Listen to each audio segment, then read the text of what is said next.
Welcome all our Christian believers. Our channel, Pray for Blessings, is hosting a deep conversation about God love. Chapter 3, Divine Guidance for Love and a Better Future. Hello, everyone, and welcome to Pray for Blessings. We are so glad you've joined us for this chapter, God and the Power of Prayer. Indeed. Today, we're taking a deep dive into some really fascinating material. We're exploring these profound themes, the nature of God, the whole concept of blessing, the practice of prayer. And how all these things kind of intersect, right, within both Christian and Jewish traditions, which is, a rich area to explore. Absolutely. We'll be digging into insights drawn directly from the biblical texts naturally, but also looking at related theological thinking and even mystical interpretations. Yeah, think of this as maybe a guide, helping understand what these ancient traditions really say about connecting with the divine. And seeking that divine power in your life, not just as, abstract ideas, but how they actually show up in the world, in our experiences. It's really a journey into the heart of faith, isn't it? Looking at that dynamic relationship between, God and us. It is. And to really get a handle on that relationship, I think we have to start right at the beginning. With the Bible, specifically Genesis, the story there, it doesn't just recount events, it sort of lays out a fundamental pattern. Exactly. A clear picture of what God is perhaps intending to do in the world. Right. When you read Genesis closely, you see it's not static, is it? It shows this movement, you could say, a plan that's very much in progress. Yes, the initial stages of a divine plan for, everything. Creation, humanity, the whole lot. And right from Genesis 3, after the garden, this divine agenda seems to involve both blessing and cursing. Tragically, yes. Yeah. And it's presented as something intricately woven into, the fabric of human existence from that point on. You really see that intertwining in the early generations, don't you? Like the generations of Adam. Oh, definitely. You see that blessing, the command to be fruitful and multiply, it's still working. People are multiplying. Humanity is spreading. Right. But then alongside that, you get the consequence of the curse. Mm-hmm. They also die. The narrative really highlights this duality, blessing and curse, running side by side. So even in that early difficult time, God's original intention for fruitfulness, it's still there, but it's kind of overshadowed, right? Constrained by human choices. Exactly. There's this constant tension. Then, after the flood, Noah's flood, there's this glimmer of hope. A sort of reset. Kind of. The creation blessings are repeated, even expanded a bit. It signals this potential for renewal, for repopulating the earth. But it doesn't quite stick, does it? The narrative shows subsequent generations kind of falling short again. Yeah, it traces this line of descent, but also highlights these persistent failings, this inability to quite live up to the divine plan. And by the time we get to Terah's generation, Abram's father, the Bible suggests hope is, pretty scarce. That's right. The idea of blessing, God's favor, it's only been mentioned a handful of times since creation. But the curse. A curse seems much more present, more dominant. Almost poised to utterly overwhelm the battered blessing, as one analysis puts it. It really sets the stage for something dramatic. A shift. A massive shift. The encounter with Abram in Genesis 12. It's flagged as a real turning point in the whole story of Genesis, a divine intervention that redirects everything. And this is where we get that incredible detail, isn't it? In just 2 verses, Genesis 12.2 and 3, the word bless, or blessing, it's repeated 5 times. 5 times. It's an extraordinary focus. Let's just hear those words again. And I will make of you a great nation, and I will bless you and make your name great, so that you will be a blessing. I will bless those who bless you, and him who dishonors you I will curse, and in you all the families of the earth shall be blessed. Wow, that repetition, it's not just emphasis, is it? It feels like it's signifying the sheer scale and importance of this new initiative with Abram. Absolutely. It's a deliberate, powerful pivot away from the dominance of the curse that marked the earlier chapters. A conscious move towards blessing. Precisely. As scholars point out, this passage marks a clear shift in Genesis from an agenda dominated by cursing to one that is dominated by blessing. And the numbers in the text really back this up. Oh, yeah. How so? Well, if you count occurrences in the final 3 major generations in Genesis, Terah, Isaac, and Jacob, the word blessing appears 81 times. 81. Okay. And curse? Only 3 times. 81 to 3. That's stark. It really tells the story of this change in focus, this new momentum in God's plan through this lineage. It really does. But you noticed earlier, the curse isn't totally gone. Right. So how does that work now after this turning point? It sort of shifts its target. The curse doesn't vanish, but in relation to Abram and his descendants, the dynamic flips.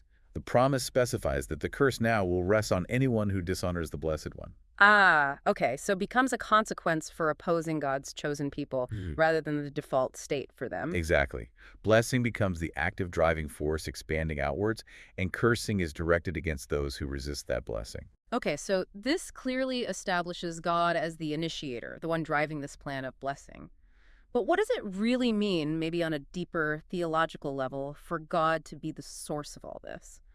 The Bible shows God giving blessings, but how do we understand that idea of God as the ultimate source?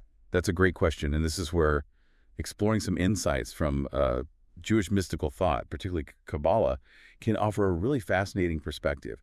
It helps conceptualize God's relationship to the world and how this divine abundance actually flows. Okay, so Kabbalah, what does it tell us? Well, Kabbalah talks about God in essentially two aspects. First, there's God in his absolute essence, this utterly transcendent, unknowable, eternal reality. It's called Ein Sof. Ein Sof meaning the infinite. Exactly. It's beyond description, beyond our comprehension, just infinite. Some texts say it's too sublime to even be directly named in the Torah itself, which usually speaks of God as he relates to creation. So Ein Sof is God totally beyond our grasp. Pretty much. But then there's God in manifestation. This is the aspect of God who actively creates, sustains, and relates to humankind.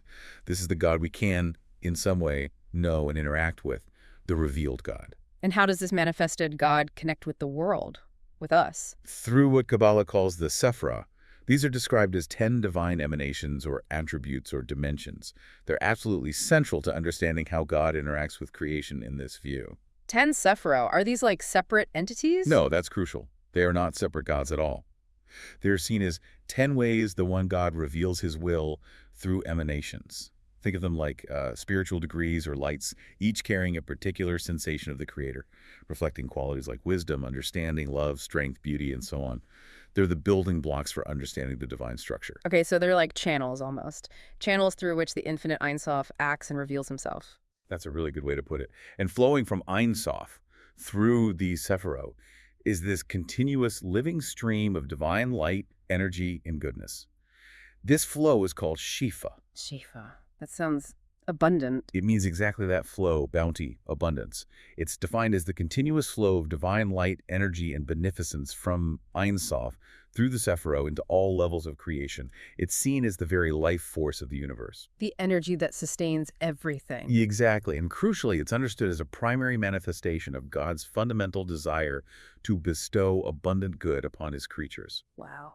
So this perspective suggests God isn't just someone who occasionally decides to bless us. It's more like the fundamental nature of the divine is this constant outpouring, this shefa flowing through these channels, the Sephirot, into creation. Precisely. Blessing isn't just a gift, it's inherent in the divine flow itself. That really shifts the view from potential scarcity to inherent abundance, doesn't it? Rooted in God's own being. It does. And the biblical narrative itself shows that this divine flow, this blessing, isn't just some abstract idea. It leads to real, concrete fulfillments in the world. Right. The Bible gives specific examples of these promises starting to play out, even within Genesis. Yes, absolutely. Take the original creation blessing, be fruitful and multiply. It's given to Adam, then Noah, reiterated to Jacob, and you see its initial fulfillment, right? Yeah. Adam's descendants multiply, Noah's family repopulates the earth, Jacob's family grows exponentially in Egypt. And what about the promise to Abram, I will make of you a great nation? Even that starts to see fulfillment within Genesis. Abram raises an army, which implies a large household. Later, Jacob's family becomes significantly numerous. They are the beginning of that great nation. And the really big one. In you, all the families of the earth shall be blessed. Even that grand universal promise starts to glimmer within Genesis. You see Jacob blessing Pharaoh, for instance. Through the patriarchs' interactions, the blessing they carry begins to touch the wider world. But, as the material points out, many of these big promises, they need more time than just Genesis to fully unfold, right? Exactly. They require a protracted time frame.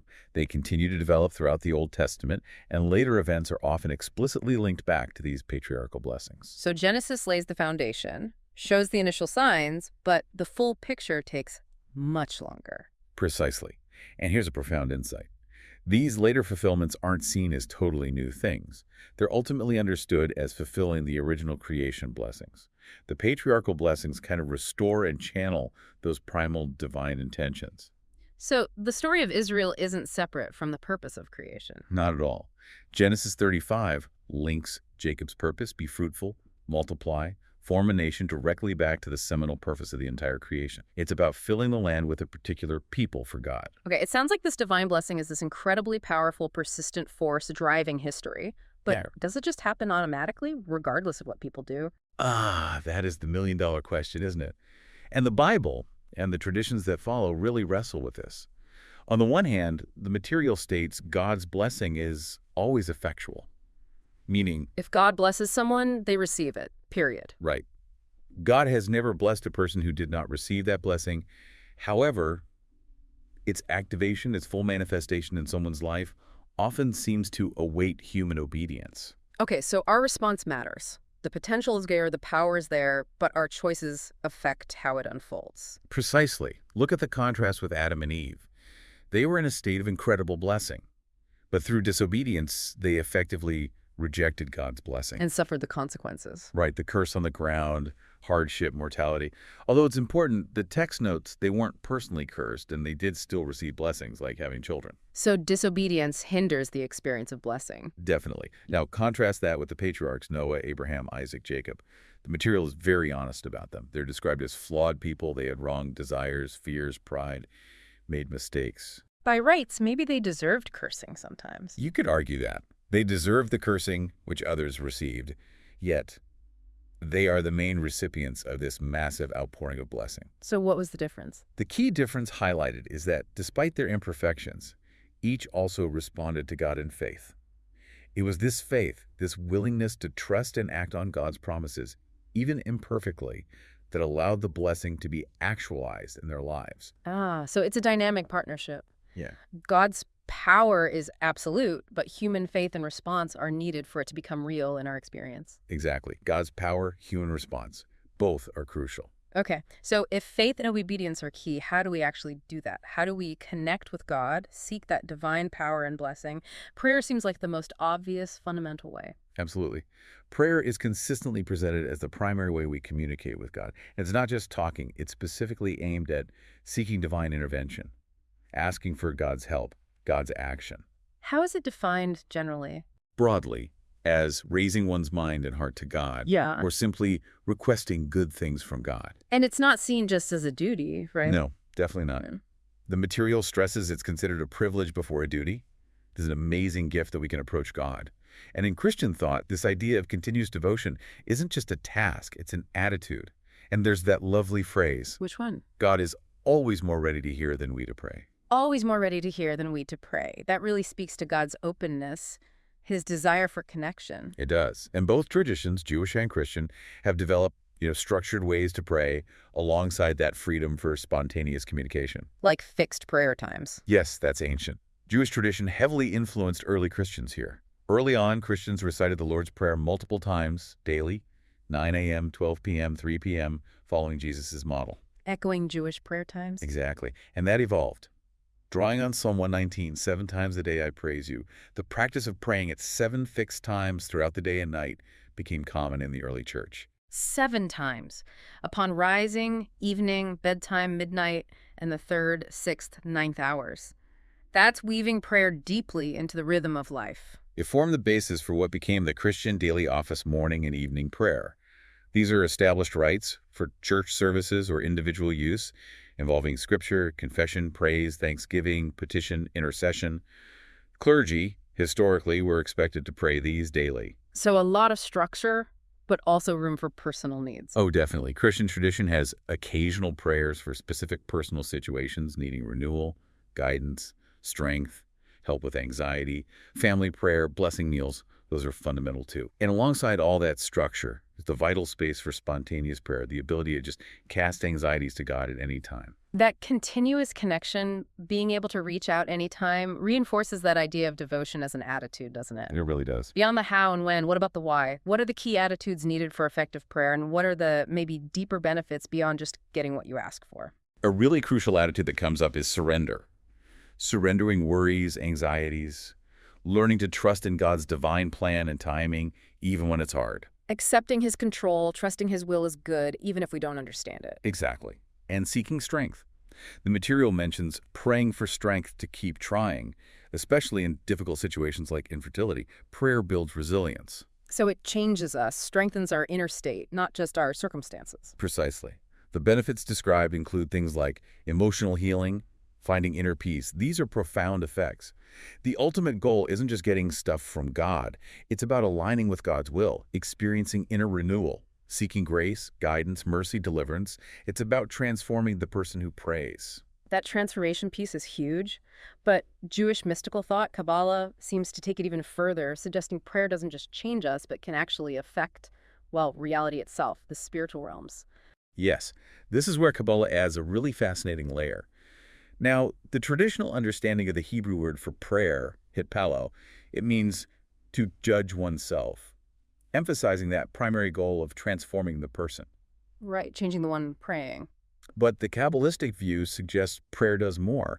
It can actually affect the fabric of reality itself. Every word, especially in formal prayers, is seen as having precise meaning and effect in the ongoing cosmic work of tikkun, repairing creation. Repairing creation with our prayers. How does that work? It's tied to this core Kabbalistic idea.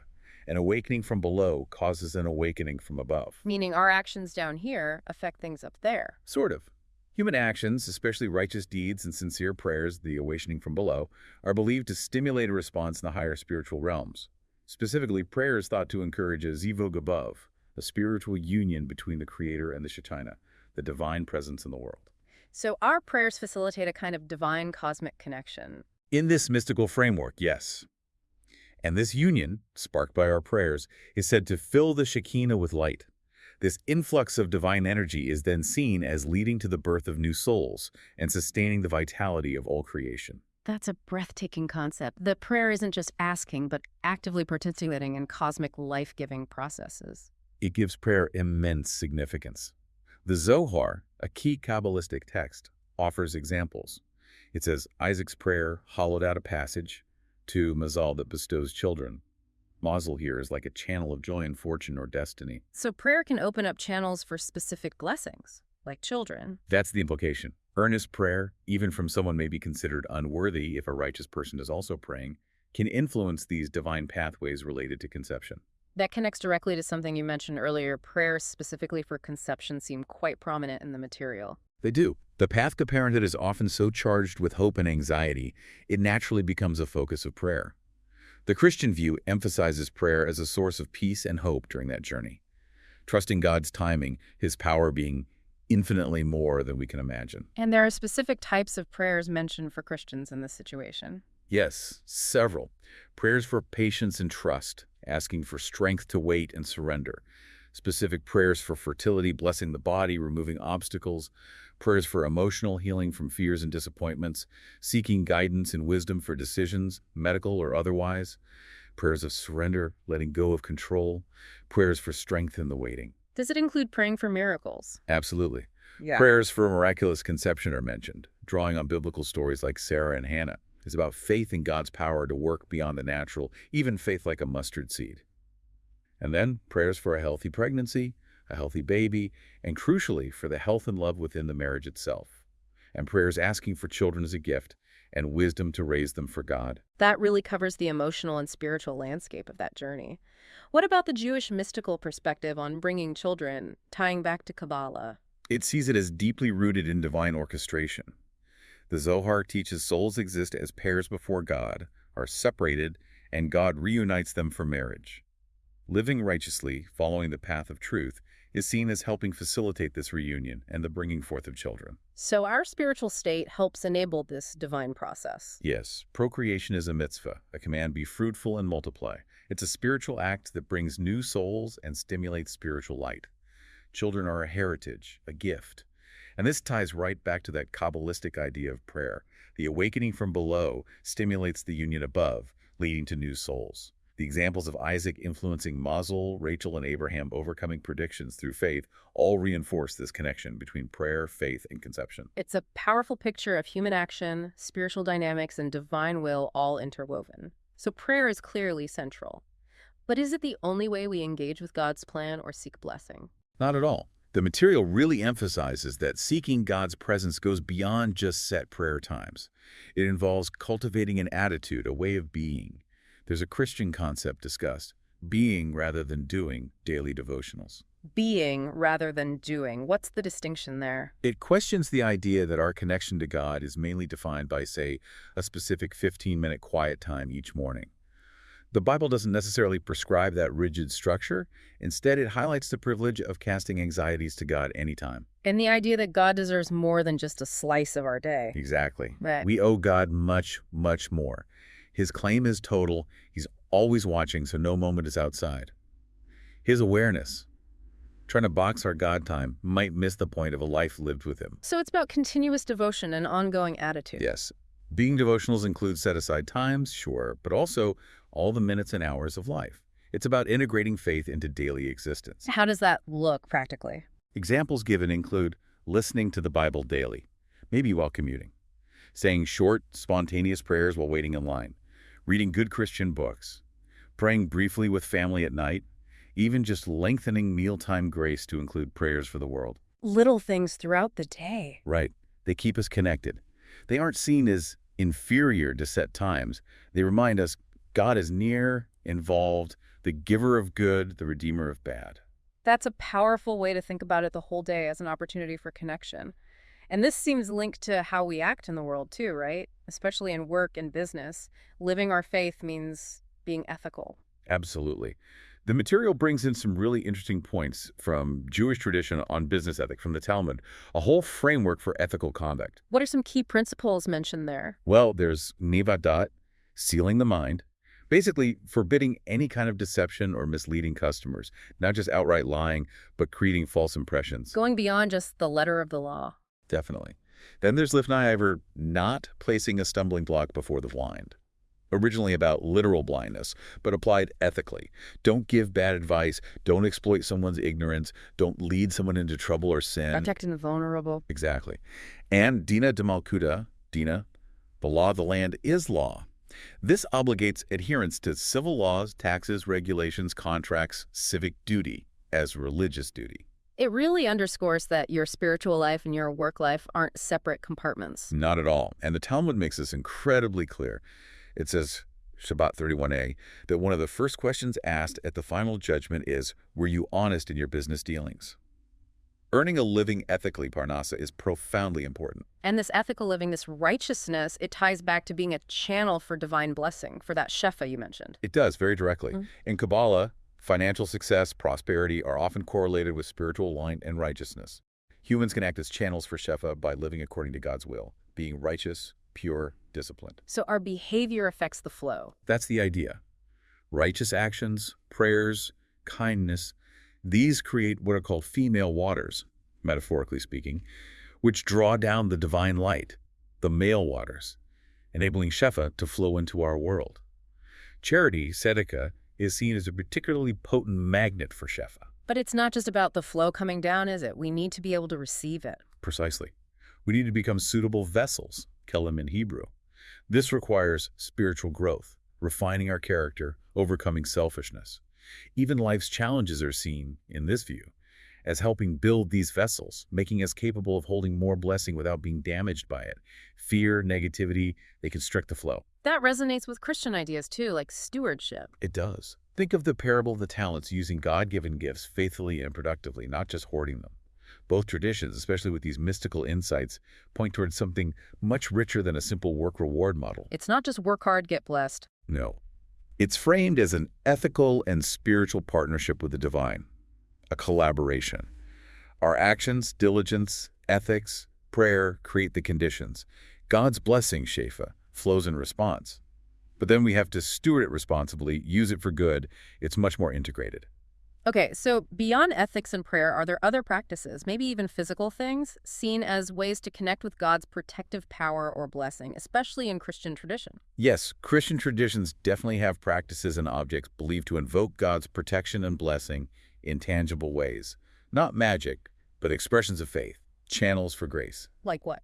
The sign of the cross is fundamental. Making that gesture while invoking the Trinity is seen as a profound act of faith and protection, a spiritual shield against evil, a way to sanctify, and a reminder of baptism. And specific objects, medals. The Saint Benedict medal is a famous one, linked to spiritual warfare. It has inscriptions like, "Begone, Satan," and "May the Holy Cross be my light." Carrying it is an act of trust in God's protection through Saint Benedict's intercession. What about things like holy water or salt? Holy water is seen as a spiritual purifier, tracing back to Jewish rituals. Used to cleanse symbolically, bless spaces, people, believed to repel evil. Blessed salt is similar, used for purification and sometimes in exorcisms. And crucifixes. Crucifixes are considered especially potent against demonic forces because they represent Christ's victory over evil. Displaying one, holding one in prayer, reinforces spiritual defense. Often used in house blessings or kept near beds for protection. And then there's a broader category, articles of devotion. Right, things like religious pictures, statues, prayer books, rosaries, other medals. These can be formally blessed by clergy. The blessing dedicates them to God, reinforces faith, reminds us of God's presence.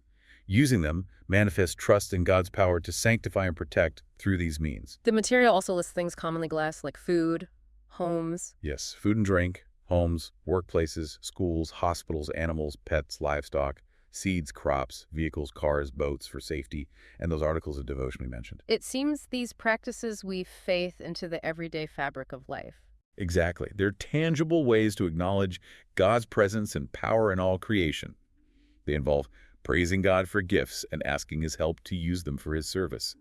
Blessings over things, people, life events. They invoke divine aid, sanctify, and reinforce faith. Now, we've been drawing from both Christian and Jewish traditions. It feels important to acknowledge the shared roots, but also the distinct paths they've taken. Absolutely crucial. The shared heritage is primarily the Hebrew Bible, the Old Testament for Christians, the Tanakh for Jews. That's the common ground. But it's interpreted through very different lenses. And that's where the divergence happens. Right. Christianity reads those scriptures through a Christological lens, seeing Jesus as the fulfillment. Judaism interprets the Tanakh through the rich and evolving lens of rabbinic tradition. The Talmud Midrash, ongoing interpretation. The authority shifts. New Testament and Jesus versus Talmud and rabbinic tradition. So reading the same verse can lead to very different understandings. Fundamentally different. Early Christianity was seen by some as a movement within Judaism, but the paths diverged significantly, sometimes leading to, sadly, antagonism historically. What about Christian Kabbalah? Is that a bridge? It's more a historical footnote, really. During the Renaissance, some Christian scholars tried to integrate Jewish mystical ideas, but often it was filtered through Christian theology, maybe based on misunderstandings, sometimes with conversion goals. It's not usually seen as an authentic representation of Jewish Kabbalah.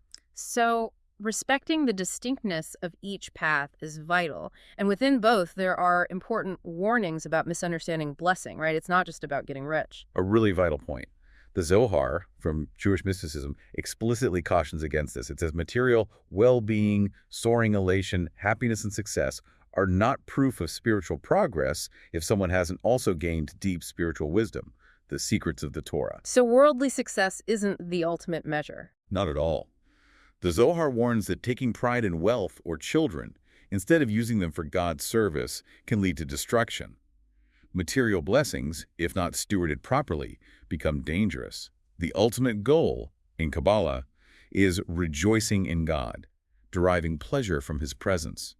Material gain is secondary. And that finds an echo in Christian concerns about things like the prosperity gospel. Exactly. The prosperity gospel, or health and wealth gospel, teaches that financial prosperity and physical health are always God's will and achievable through faith, positive confession, and giving money, often framed as an investment. But that's controversial within wider Christianity. Very much so. Mainstream Christianity often views it as heretical. Critics say it promotes idolatry of money, takes scripture out of context, ignores the biblical emphasis on potential suffering and hardship in the Christian life. A distortion, essentially. That's how many see it. The counterpoint is that Christian prayer is for all needs, not just formulas for wealth. It's about communication, seeking grace, guidance, mercy, deliverance. Themes of trust, perseverance, gratitude are central. Remembering God's power is infinitely more, and He's always more ready to hear whatever we bring, not just a shopping list. So, across both traditions, while seeking God's blessing and power is core, the emphasis is on a holistic understanding. It includes spiritual growth, ethical living, aligning with God, finding joy in Him, not just material results. That really seems to be the deeper unifying message. True blessing transforms us and flows through us, impacting everything. Well, we've certainly covered a lot today. From God's initial plan of blessing in Genesis, through these incredible concepts of divine flow like Shefa, the crucial role of human response and faith, the many forms of prayer and devotion, the spiritual weight of ethical living, and those important warnings about what true blessing really means. It really paints a picture, doesn't it? Whether it's structured prayer, a spontaneous cry for help, doing the right thing in business, or using blessed objects.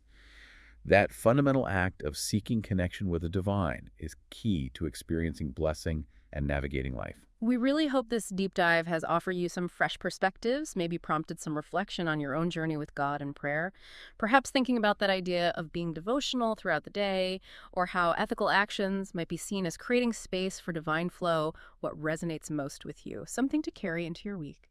Thank you so much for joining us today. Please join us next time on Pray for Blessings for our next chapter, as we continue exploring these fascinating areas of faith and theology. Goodbye for now. You were listening to Pray for Blessings. Our subject today was God Love, Divine Guidance for Love and a Better Future. We hope you had enjoyed our deep conversation, and we invite you to join our next chapter, The Transformative Power of Prayer.